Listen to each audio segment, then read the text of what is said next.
Firza Husein kini tak hanya berurusan hukum atas kasus dugaan pemufakatan makar. Polisi terus mendalami dugaan kasus percakapan Firza dengan pimpinan FPI Rizik Syihab. Perbincangan antara keduanya sempat menjadi viral di media sosial. Salah satunya isi perbincangan dan foto dalam percakapan WhatsApp ini sengaja kami buramkan.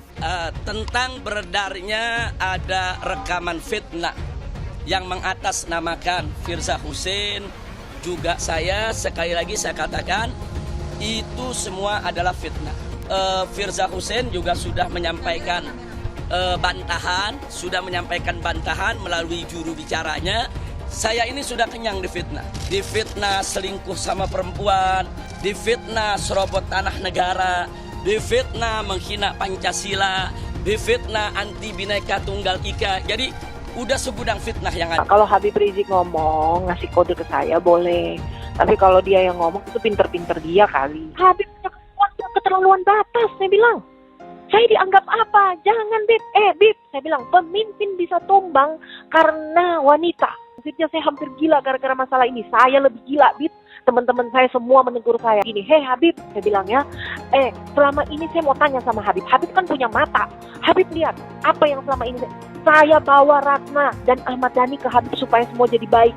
Saya ikut arahan Habib, ikut kegiatan MPI. Akhirnya toh nggak minta ampun, minta maaf, minta ampun, tolong Firza, tolong minta ampun. Sampai dia mau mundur, dia nggak mau lagi mimpin aksi ini. Pak Emma, bayangin. Jangan Habib pikir saya perempuan sembarangan. Kayak gitu. Saya bisa berteriak, teriak. Tentunya nanti ada beberapa saksi ahli yang nanti akan kita periksa kembali ya. Ada saksi bahasa, saksi pidana, saksi pornografi, dan saksi untuk melihat wajah ya. Apakah wajah itu memang sesuai dengan badan, apakah wajah itu sesuai ya, atau badan itu terlalu panjang tangannya atau kakinya dan sebagainya. Nanti ya. Saya belum lama kenal dengan Bu Firza. Di KMA ada chat, ada kalau telepon lain mungkin chat, iya ya.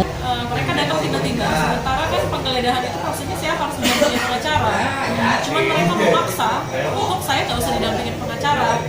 Jadi tadi HP kakak saya itu disita 3. HP yang disita 3, dikembalikan 2. Yang satu ditahan masih sama aparat itu sejak Desember. Setelah dia selesai menggeledah langsung ditunjukkan surat penangkapan terhadap Firza. Selaku kuasa hukumnya saudari Firza Husein, kami tetap akan melaporkan viral YouTube tersebut. Karena di sini klien kami merasa dirugikan. Apakah benar gambar itu tubuh Firza? Apakah benar WA itu adalah chat mereka dengan Habib Rizik? Saya rasa itu semua rekayasa. Nah, seharusnya pihak kepolisian itu lebih kepada melindungi dulu atau mencari tahu dulu kebenaran atas foto itu, rekayasa itu. Jangan main asal menuduh. Mending kau buktikan aja, tahun depan kau berangkat lagi umroh ke Arab Saudi. Kalau kau bisa masuk ke negara Arab, berarti kau betul-betul tidak dideportasi atau overstay. Buktikanlah Rizik, ya. Daripada kau banyak bacot, ya. Banyak bacot, ngeluarin kata-kata sampah. Keturunan Rasulullah, nggak tahu yang keberapa lah urutannya karena Nyai nggak ngitung, ya. Tapi gini loh, kalau memang kau keturunan Rasulullah, ya bisa aja kita bilang tes DNA, tapi ya sudahlah daripada ribet dan mengeluarkan biaya begitu. Kita buktikan aja nanti, Allah Subhanahu wa taala yang akan membuktikan itu semua. Ya, Allah Subhanahu wa taala yang akan membuktikan kebenaran di atas kebenaran. Walaupun kau mengatakan diri kau Habib, malu dong sama korban. Oh, saya bilang Habib sudah keterlaluan batas ya. Saya bilang udah kelewatan. Saya cukup sabar ya. Jangan coba-coba mainin saya. Dia janji mau nikah, dia janji ada semua, Kak. Saya kirim ke dia. Saya berbuat seperti ini karena perbuatan Habib sendiri. Nah, Habib merasa diteror, diancam, tertekan karena perbuatan Habib sendiri. Oh, Firza berarti bohong. Firza tidak hapus chat. Oh, tidak, saya hapus sih. Saya tidak mau sakit sendiri. Kayak gitu.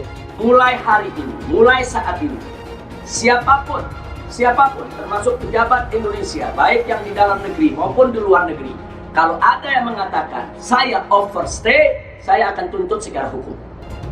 Karena itu berarti menuduh saya melakukan pelanggaran. Jadi saya tidak ada overstay sama sekali saat ini. Maka status saya kini menjadi overstay karena masa berlaku visa habis akibat pencekalan sejak setahun lebih yang lalu tersebut. Bahkan saat ini rezim zalim Indonesia masih berusaha meminta kepada kerajaan Saudi Arabia agar mencegah saya hingga pelantikan presiden ilegal pada Oktober 2019 yang akan datang.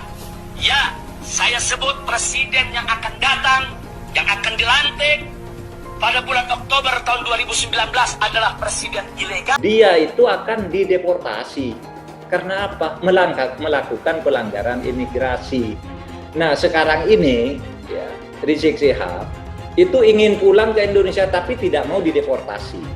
Dia ingin pulang terhormat gitu. Kalau Rizik Syihab kan pengikutnya tidak banyak juga. Jadi kita tidak khawatir dari sumber informasi yang resmi. Rizik Syihab itu sampai dengan beberapa waktu yang lalu memang dicekal oleh pemerintah Arab Saudi, bukan oleh pemerintah Indonesia. Dicekal oleh pemerintah Arab Saudi karena dianggap melakukan penghimpunan dana secara ilegal. Ini jumlah insya Allah kita lagi punya target, insya Allah kalau bisa kita akan berusaha bukan saja ratusan ribu, bahkan jutaan masyarakat Jawa Barat akan datang ke Jakarta untuk menjemput Imam Besar Al-Habib Muhammad Rizik Syihab. Insya Allah. Oh, maklumlah mereka syirik. Nasib Ahok moncer jadi bos Pertamina. Lah, nasib junjungan mereka apes, turun kena kasus porno cat esek-esek. Jadi Habib Rizik itu bukan karena dia lari dalam hukum, chat mesum, takut di penjara dan lain-lain. Beliau wajib untuk mencegah itu. Nah, salah satu caranya ya beliau memilih untuk hijrah sementara. Menjaga Indonesia daripada arogansi Ahok, dan Habib Rizik berhasil untuk mengalahkan Ahok. Kasus Ahok ini telah terang benderang sebuah penistaan agama yang tidak boleh dibiarkan. Dan saya sampaikan di sini, agama apapun di Indonesia tidak boleh dinistakan. Siapapun di Republik ini tidak boleh menistakan agama. Nah, karena itu sekali lagi dan sekali lagi hukum harus ditegakkan. Menghina umat Islam, menghina ulama. Karena itu kita minta kepada majelis hakim agar terdakwah ini segera ditahan. Berpotensi besar untuk melarikan diri. Itu yang nggak boleh kita lupa tuh. Untuk segera ditahan. Karena sudah berulang kali selalu mengulang-ulangi penodaan agama, ditambah berpotensi untuk melarikan diri. Pancasila Soekarno, ketuhanan ada di pantat. Anak Tuhan dari mana? Kalau Yesus anak Tuhan, bidangnya siapa? Besok di seluruh wilayah Indonesia kami katakan bahwa padahal dia minoritas. Dia mulai tahu pertama kafir, kedua goblok. Kitab Bible Kristen itu bohong. Saya bukan mengatakan Bible Kristen fiksi, Bible Kristen itu palsu. Karena di salib itu ada jin kafir. Karena di salib itu ada jin kafir. Karena di salib itu ada jin kafir. Haleluya. Bukan saya yang takut pulang, rezim Jokowi takut saya pulang. Habib Rizik, bukannya dia nggak bisa pulang atau dia nggak mau pulang. Mekah masih merindukan Habib Rizik. Kalau Mekah sudah izinkan beliau pulang, kagak ada yang bisa hambat. Hatta pemerintah siapapun, insya Allah dia akan pulang dengan selamat dan gampang. Banyak orang yang takut sama beliau ketika dia datang. Saya nggak pernah mundur untuk kebenaran, keadilan, kejujuran, dan peri kemanusiaan. Gue nggak pernah mundur. Dan gue nggak pernah takut juga sama lu. Siapapun yang rasis, gue akan hadapin. Gue bilang. Karena rasis itu dia berperi kemanusiaan. Apa saya ditanya dulu kan, kamu nyesel nggak statement kamu di Pulau Seribu sehingga mesti masuk penjara? Tidak benar nyesel, karena saya mengatakan kebenaran.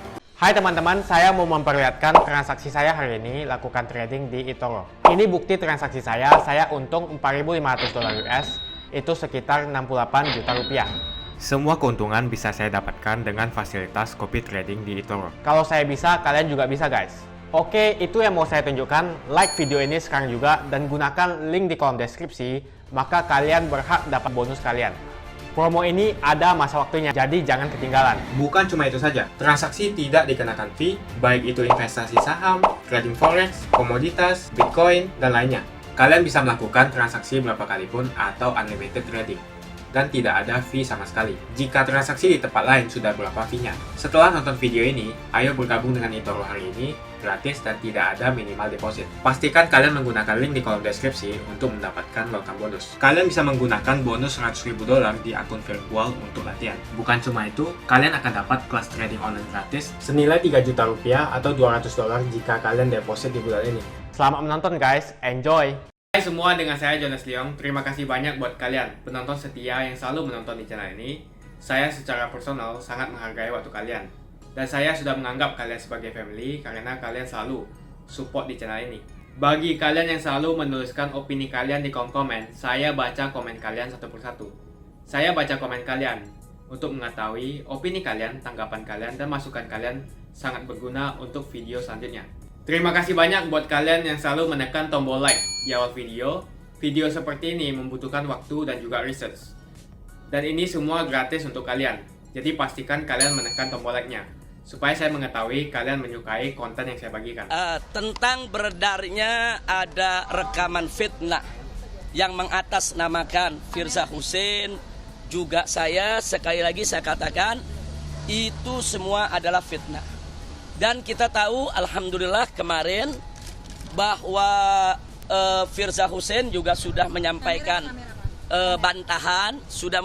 bantahan melalui juru bicaranya, yang mana Firza Husein menolak bahwa rekaman suara ataupun foto ataupun chat yang ada sama sekali beliau tidak bertanggung jawab dan tidak tahu menahu, bahkan beliau marah dan akan melakukan penuntutan terhadap yang melakukan rekayasa tersebut.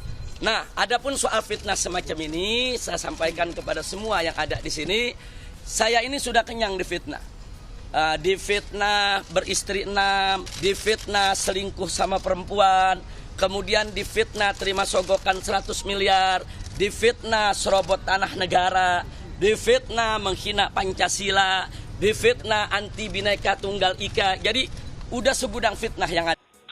Tadi malam itu saya habis gempur Habib, bombardir. Gua hajar bener-bener dia tadi malam. Dari kemarin kami minta ampun dia.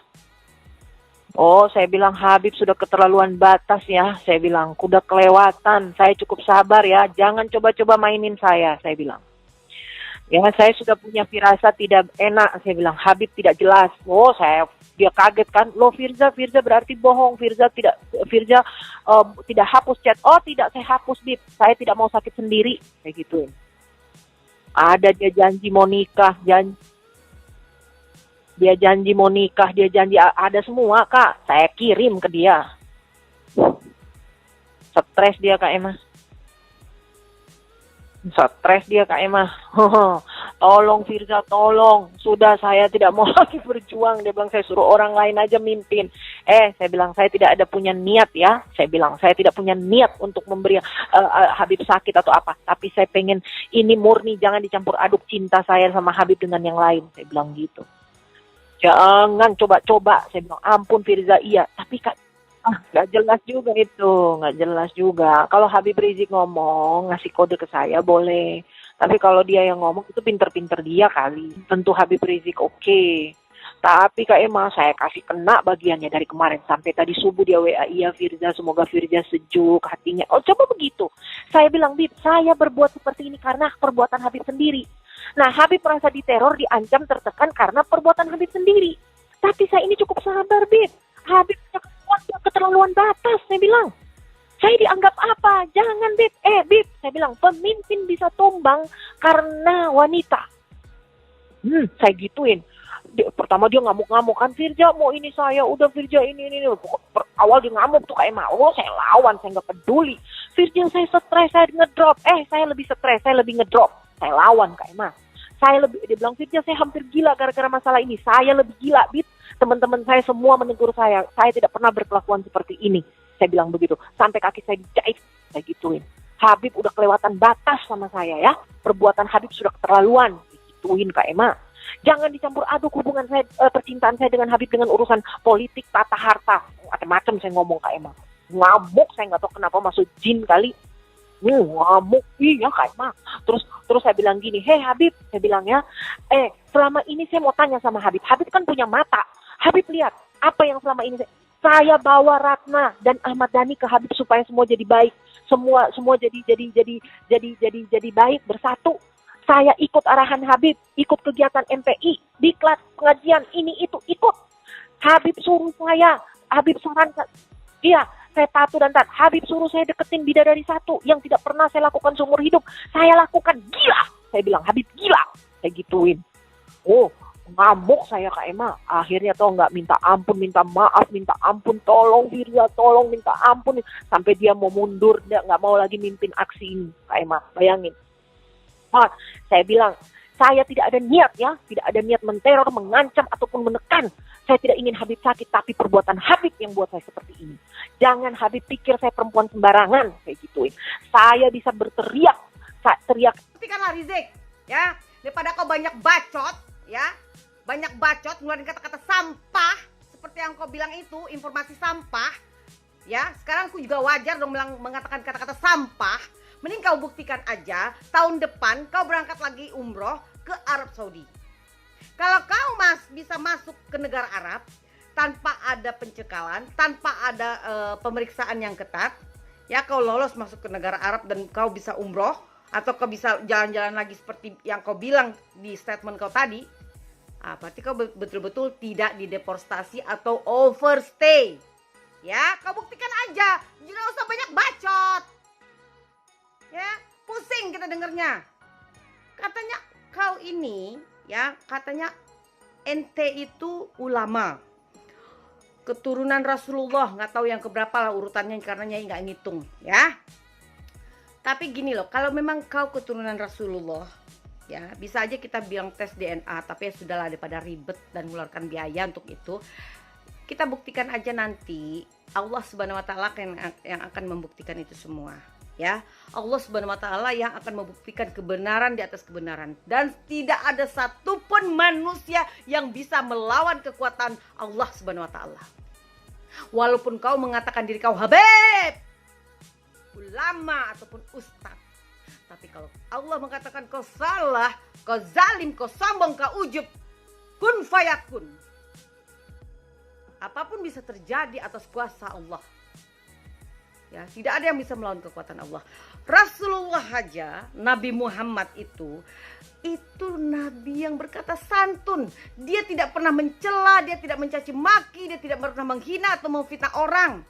Masa kau keturunan Rasulullah mulutnya kayak gini, menghina, mencela, memfitnah orang terus?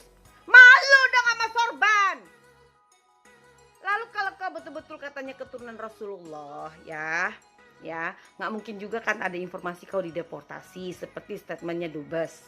Dubes itu bicara kan tidak mungkin asal bacot, ya, nggak mungkin asal cerita. Itu kan pasti berdasarkan prosedur. Memang ada upaya-upaya, justru yang ini yang kita terus pertanyakan. Pada satu sisi dari penyelenggara negara menyatakan tidak ada upaya pencegahan, tetapi sampai dengan 2 hari yang lalu itu masih ada upaya dari pihak-pihak gelap, saya katakan begitu ya, ada operasi-operasi gelap untuk membatalkan tiket dengan mengatasnamakan dan menggunakan akun palsu dari Habib Rizik. Jadi kita bisa lihat ya, sampai hari ini terakhir ini, bahkan ketika Habib Rizik sudah clear semua persoalannya di Saudi Arabia, tetap ada upaya-upaya dari pihak-pihak yang gelap yang menurut saya permainannya canggih. Misalnya dia membuat email kemudian mengirimkan kepada pihak travel, itu kan artinya sudah terencana sekali ya. Ya, dia tahu alamat emailnya travel ya, dia tahu nama-nama tiket Habib Riziknya. Jadi dikirimkan by email, tapi kemudian upaya itu dikonfirmasi oleh pihak travel, alhamdulillah tidak berhasil untuk mencegah kepulangan Habib Rizik. Jadi sampai detik ini saya mau katakan masih ada upaya-upaya pencegahan, masih ada upaya-upaya sabotase terhadap kepulangan Habib Rizik. Dia yang selama ini melontarkan pernyataan-pernyataan bahwa pihak Habib Rizik tidak bisa pulang. Misalnya Dubes Agus Maftu itu kan berkali-kali menyatakan nggak bisa pulang. Mungkin dia ingin membuktikan omongannya dengan cara-cara yang tidak biasa begitu ya, dugaan saya gitu. Itu kalau dugaan ya. Karena berulang-ulang seorang duta besar ini justru bukan memfasilitasi sebagai tugas penyelenggara negara itu kan memfasilitasi warga negaranya yang sedang dalam persoalan di luar negeri kan, itu tugas dubes di seluruh negara, dan negara apapun juga itu berlaku umum, dan itu adalah amanat konstitusi kita juga. Tetapi justru dubes kita di sana mengeluarkan berkali-kali pernyataan bahwa Habib Rizik tidak bisa pulang, masih ada persoalan dan segala macam. Kemudian Habib Rizik itu tidak overstay. Kenapa tidak overstay? Karena Habib Rizik ini visa tinggalnya masih berlaku sampai dengan tanggal 11 November. Kemudian Habib Rizik tidak mendapatkan denda karena memang tidak mengalami tidak melakukan pelanggaran apapun. Yang ketiga, Habib Rizik tidak bermasalah secara hukum. Kemudian Habib Rizik itu dikunjungi secara normal oleh jemaah umroh dari Indonesia maupun para orang-orang Indonesia yang ada di Mekah. Nah, Habib Rizik itu adalah hak Habib Rizik selaku warga negara Indonesia, itu diatur dalam konstitusi kita. Jadi itu semua hak Habib Rizik. Jadi kalau ditanyakan mengapa Habib Rizik pulang, ya Habib Rizik tentu berhak karena ini negaranya, lahir, orang tuanya orang sini, beliau lahir di sini, besar di sini, dan beliau mengabdi di Indonesia dan beliau mencintai Indonesia, akan kembali menjalankan perannya, satu sebagai dai, sebagai ustadz. Beliau memiliki pesantren, ya tentu beliau punya kesibukan di pesantrennya, dan kemudian sebagaimana yang sudah dinyatakan, beliau punya hajat keluarga, yaitu menikahkan anaknya yang keempat. Ya, nah ini hak-hak warga negara ya yang tidak bisa dihalangi karena beliau pulang untuk keperluan mengurus keluarganya, mengurus pesantrennya, mengajarkan ilmu agama, melakukan tablik ya, memberikan ilmu agamanya ke berbagai pelosok Indonesia. Ini tidak bisa dicegah karena tugas seorang ustadz, tugas dai itu menyiarkan agamanya, dan Habib Rizik sudah melakukan itu. Bahwa selama ini dipandang keras, ya memang dalam agama itu memang ada yang keras, ada yang lembut. Itu tergantung situasinya, menyesuaikan posisi dan tempatnya. Jadi sekali lagi saya ingin nyatakan bahwa Habib Rizik berhak pulang dan beliau akan menjalankan apa yang selama ini dijalankan oleh beliau. Status beliau ini, Al-Habib Muhammad Rizik Syihab ini overstay. So kategori WNIO atau warga negara Indonesia overstay yang ada di Saudi. Dan status WNIO ini sebenarnya juga status yang lumrah. Banyak puluhan ribu saudara-saudara kita yang punya status WNI. Kalau beliau Al-Habib Rizik Syihab ingin pulang, jadi denda imigrasi Al-Jawazat yang sekitar 15 sampai 30 ribu real itu dibayarkan saja ke Al-Jawazat. Kalau anggota keluarganya 5 ya tinggal kalikan 5. Dengan kurs sekarang mungkin sekitar 110 juta kali 5. Nah, setelah itu kemudian diurus exit permitnya. Selama ini nggak dibayar, Saudi tidak pandang bulu. Kemarin ada seorang akademisi yang lupa memperpanjang visa, juga kena denda 30.000 real. Kalau tadi dikaitkan dengan masalah rekonsiliasi, sebenarnya nggak ada kaitannya dengan Indonesia. Logikanya seperti itu. Kalau dibayar sekitar 600 juta, beliau bisa pulang. Dengan catatan, tidak ada masalah hukum di Saudi baik pidana maupun perdata. Denda sudah dibayar misalnya overstay-nya. Karena sering terjadi denda sudah dibayar di bandara, sistemnya masih blink merah, masih kedip-kedip merah. Ternyata setelah dicek dia masih ada denda lalu lintas misalnya, pelanggaran traffic light yang sekitar berapa puluh ribu real. Jadi permasalahan-permasalahan di Saudi harus clear juga. Di samping denda dibayarkan sebanyak sebesar 600-an juta itu kalau 5 orang, denda-denda yang lain urusan perdata, urusan surat-surat hukum juga harus clear.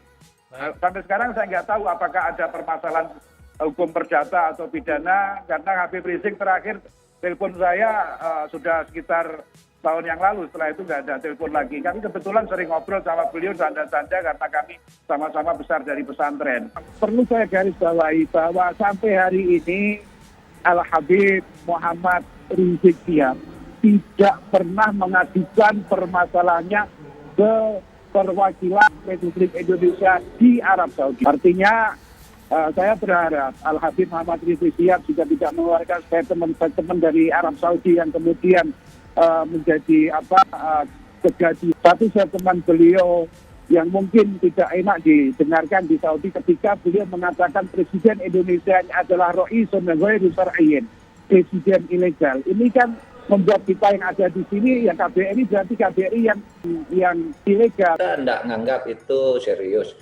karena Rizik Syihab itu bukan Khomeini. Kalau Khomeini mau pulang dari Paris, seluruh rakyatnya mau menyambut karena Khomeini orang suci. Kalau Rizik Syihab kan pengikutnya tidak banyak juga, ya. Kalau dibandingkan dengan umat Islam Indonesia pada umumnya. Jadi kita tidak khawatir juga. Soal Rizik Syihab mau pulang, mau enggak, itu kan urusan Rizik Syihab. Kita tidak boleh menghalangi. Cuma yang saya tahu dari sumber informasi yang resmi, Rizik Syihab itu sampai dengan beberapa waktu yang lalu memang dicekal oleh pemerintah Arab Saudi, bukan oleh pemerintah Indonesia. Dicekal oleh pemerintah Arab Saudi karena dianggap melakukan penghimpunan dana secara ilegal. Melakukan kegiatan-kegiatan politik sehingga dicekal. Nah, sesudah itu diurus beberapa waktu, kira-kira sebulan atau 3 minggu lalu, itu Arab Saudi sudah mencabut itu, bahwa itu tidak cukup bukti. Oleh sebab itu kasus itu dicabut sehingga dia tidak lagi menjadi tersangka atau orang yang diduga melakukan pelanggaran hukum. Saudara dicekal oleh pemerintah Saudi atas permintaan pemerintah Indonesia. Ada satu pihak yang takut keamanannya diganggu oleh saya. Wallahu a'lam. Pokoknya untuk keamanan, apa untuk keamanan saya nggak diganggu orang, atau kalau saya pulang ada pihak yang takut saya ganggu. Kami pemerintah Saudi siap melepaskan pulang Habib Rizik kapan saja. Tapi Anda tanya dulu kepada pemerintah Anda, apakah pemerintah Anda sudah siap untuk menerima Habib Rizik? Kalau sudah siap, kami pulangkan. Kalau nggak siap, ya saja Habib Rizik di Mekah. Dia bilang saya bohong lah, bikin fitnah lah, bikin hoax lah, saudara. Udah gitu sampai ngomong apa? Ada pejabat yang ngomong, itu Habib Rizik takut pulang. Bukan saya yang takut pulang, rezim Jokowi takut saya pulang. Kira-kira jelas tidak? Ya kalau kita membuktikan, ya kita buktikan. Suruh pemerintah Indonesia, saudara, cabut surat permohonan tekalnya. Besok kita saya dikabut, lusa saya pulang ke Indonesia, saudara. Sallu ala Nabi. Dia yang takut, bilang kita yang takut, saudara. Corona datang, musibah-musibah datang, tiada lain dan tiada bukan, saudara. Pasti kesalahan ini ada kaitannya. Apa kaitannya? Karena Habib Rizik tidak boleh kembali ke tanah air. Allah Ta'ala murka dan Allah kirimkan corona ke Indonesia, saudara. Hai teman-teman, kalian sudah membuka akun untuk melakukan investasi atau trading? Jika belum, membuka rekening di eToro gratis loh. Bahkan cuma butuh 5 menit saja. Cepat dan simple. Dan semua bisa dilakukan secara online. Sampai saat ini ketika kita mau melakukan investasi saham atau trading forex, kita masih menggunakan cara yang kuno. Seperti kita menelpon banker atau broker yang melakukan atau mengeksekusi transaksi kita. Tapi apakah kalian tahu di eToro kita membeli saham atau forex, kita cuma login, lalu memilih apa yang kita mau, lalu masukin angka berapa banyak yang ingin kita beli, lalu tinggal klik. Sesimpel itu. Sampai saat ini kita bingung mau investasi saham luar negeri, trading forex, komoditas, dan cryptocurrency di mana tepatnya. Kita bisa transaksi semua trading ini di eToro. eToro merupakan one-stop shopping. Sampai saat ini kita membayar fee di setiap transaksi kepada banker atau broker. Setiap kita melakukan transaksi jual beli, biasanya kita dipotong fee oleh platform kita. Kalau dalam 1 bulan kalian melakukan transaksi 1 kali, mungkin tidak terasa. Coba kalian melakukan trading sebanyak 100 kali. Sudah berapa fee-nya? Misalnya kalian membeli saham Google dengan fee per transaksi $10. Jika kalian membeli saham Google 10 kali, maka fee transaksi sudah $100. Belum lagi kita akan dikenakan fee ketika kita menjual saham itu. Itulah sebabnya saya memilih eToro, karena tidak ada fee sama sekali. Saya ulangi, di eToro tidak ada fee sama sekali ketika kalian melakukan transaksi. Dan yang kedua, kalian bisa melakukan unlimited trading atau trading sebanyak apapun. Ya, kalian bisa melakukan trading 10 kali, 100 kali, 1000 kali dalam sehari tanpa dikenakan fee. Jadi berapa banyak uang yang kita hemat dari fee saja. Sampai saat ini ketika uang dana kita dikelola oleh manajer keuangan, terkadang kita tidak diberitahu ketika akan melakukan transaksi. Bahkan investasi kita dipotong biaya. Dan kita dibikin bingung karena kurangnya transparansi. Kita juga bingung memilih investasi manajer yang bagus untuk mengelola investasi kita. Alhasil, investasi kita bukannya untung malah rugi. Bahkan yang lebih ekstrim, kita tertipu oleh manajer investasi yang ilegal. Tapi apakah kalian tahu di eToro ada fasilitas yang namanya copy trade, di mana kita bisa menduplikasikan investasi atau trading yang dilakukan oleh trader profesional. Semua data terbuka dan transparan dan kita bisa melihat performance sampai 10 tahun yang lalu. Dengan fasilitas ini, kamu tidak usah lagi menelpon manajer keuangan kamu untuk melakukan trading. Atau pusing investasi kamu merugi dikelola oleh manajer keuangan. Di eToro, kita bisa memilih investor profesional yang sesuai dengan yang kita sukai. Dan di eToro banyak sekali profesional investor yang keuntungannya di atas 50%. Bulan ini saya profit 140%. Jika kalian ingin profit seperti saya, kalian tinggal menggunakan fasilitas copy trade. Jadi ketika saya profit, maka otomatis kalian akan mendapatkan profit. Mau beli saham Google, 1 unitnya mahal. Di eToro kalian bisa beli di bawah 1 unit atau pecahan unit. Contohnya kita membeli saham Google dengan hanya $50 saja, yaitu 0,02 unit. Di platform lain, kalian diwajibkan untuk membeli minimal 1 unit atau $1.500 untuk saham Google. Dengan $50 atau Rp700.000 saja, kalian sudah bisa memiliki saham Google. Menarik bukan? Saya sudah lama menggunakan eToro dan minggu ini saya profit 140%. Jadi bergabunglah dengan eToro dan mulai profit hari ini. Jadi apa yang kalian tunggu? Mendingan kalian cobain sendiri aja deh. Tutorial bisa kalian cek di kolom deskripsi dan kalian harus menggunakan link di kolom deskripsi untuk mendapatkan welcome bonus. Jika tidak, maka tidak akan mendapatkan bonus. Dan gunakan bonus $100.000 di akun virtual Anda untuk mengenal lebih jauh tentang eToro atau bisa digunakan untuk latihan. Bukan cuma itu, kalian akan dapatkan kelas trading gratis yang nilainya Rp3 juta jika kalian deposit di bulan ini. Makasih banyak buat kalian yang nggak skip dan nonton video ini sampai habis. Saya secara personal sangat menghargai waktu kalian. Makasih banyak buat kalian yang sudah tekan tombol subscribe dan makasih banyak buat kalian yang sudah tekan tombol loncengnya. Jangan lupa bagikan informasi ini ke teman atau family Anda. Mungkin teman atau family Anda membutuhkan investasi ini. Oke guys, sekian dulu dari saya. Jangan lupa follow Instagram saya di @johannesleongofficial untuk kata-kata motivasi setiap harinya. Bagi kalian yang termotivasi nonton video ini, ayo like video ini dan subscribe di channel ini. Dan buat kalian yang sudah subscribe di channel ini, jangan lupa tekan tombol loncengnya supaya kalian mendapatkan notifikasi setiap kali saya upload video. Hai teman-teman, terima kasih banyak buat kalian yang sudah menekan tombol join atau sudah bergabung di channel YouTube Jonas Leong. Ini adalah salah satu fitur dari YouTube di mana kalian bisa mensupport channel Jonas Leong untuk lebih semangat membuat konten-konten lainnya. Apa kelebihan ketika kalian join membernya Jonas Leong? Yang pertama, kalian akan mendapatkan badge atau tanda khusus untuk kalian semua, seperti ini. Kita mulai dari new member, 1 bulan, 2 bulan, 6 bulan, 1 tahun, dan juga 2 tahun. Jadi semakin lama kalian berlangganan dengan membershipnya Jonas Leong, maka base Anda akan berevolusi menjadi lebih bagus dan menjadi lebih baik lagi. Yang kedua, kalian bisa menggunakan banyak emoticon yang bisa Anda pakai, seperti ini.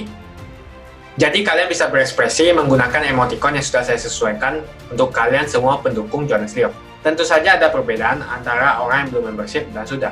Dari segi tampilan nama yang di-highlight dan juga logo di samping nama ketika Anda komen. Dan juga komen kalian akan lebih sering saya reply dan juga akan saya pin atau feature di setiap video. Buat kalian yang tidak bisa ikutan atau bergabung membership, tidak masalah. Karena dengan Anda menonton dan juga subscribe channel YouTube Jonas Leong, dengan cara like dan juga komen channel YouTube Jonas Leong, itu sudah cukup untuk mensupport channel Jonas Leong. Ini adalah feature di mana kalian ingin mensupport channel YouTube Jonas Leong secara lebih lagi.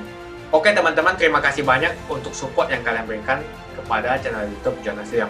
Dan saya akan jumpa kalian di video selanjutnya.